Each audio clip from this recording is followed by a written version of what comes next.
Londres a son métro depuis 1863. New York, Berlin, Budapest s'y mettent. Paris attend 1900. Ce retard n'est pas technique, il est politique. Depuis des décennies, la ville et l'État se disputent. L'État veut un réseau relié aux grandes lignes, capable de traverser Paris et de continuer en province. La ville veut exactement l'inverse, un réseau à elle, à petit gabarit, incompatible avec les trains nationaux, pour que personne ne puisse le lui prendre. C'est la ville qui gagne. Et c'est pour cela que les rames du métro parisien sont si étroites, ce n'est pas une contrainte de sous-sol, c'est une décision de souveraineté. Le gabarit a été choisi pour empêcher les trains d'y entrer.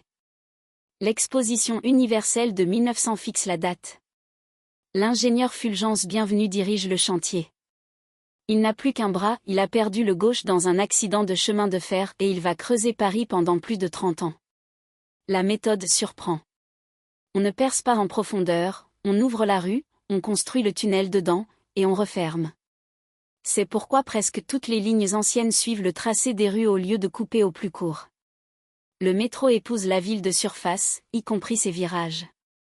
La première ligne ouvre le 19 juillet 1900, de Porte Maillot à Porte de Vincennes. Le succès est immédiat. Le choix de la ville a laissé une autre trace, celle-là dans la vie quotidienne.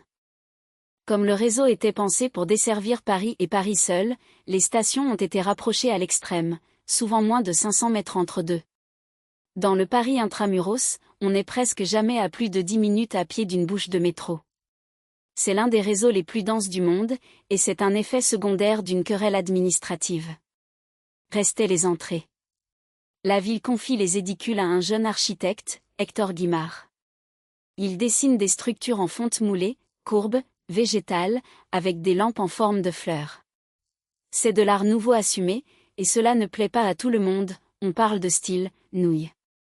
Beaucoup seront démolis au fil du siècle. Il en reste aujourd'hui 86. Elles sont classées, et elles sont devenues l'un des emblèmes les plus reconnaissables de Paris dans le monde. Une ville qui n'en voulait pas, un tunnel creusé depuis la rue, et des bouches de fonte qu'on a failli faire disparaître.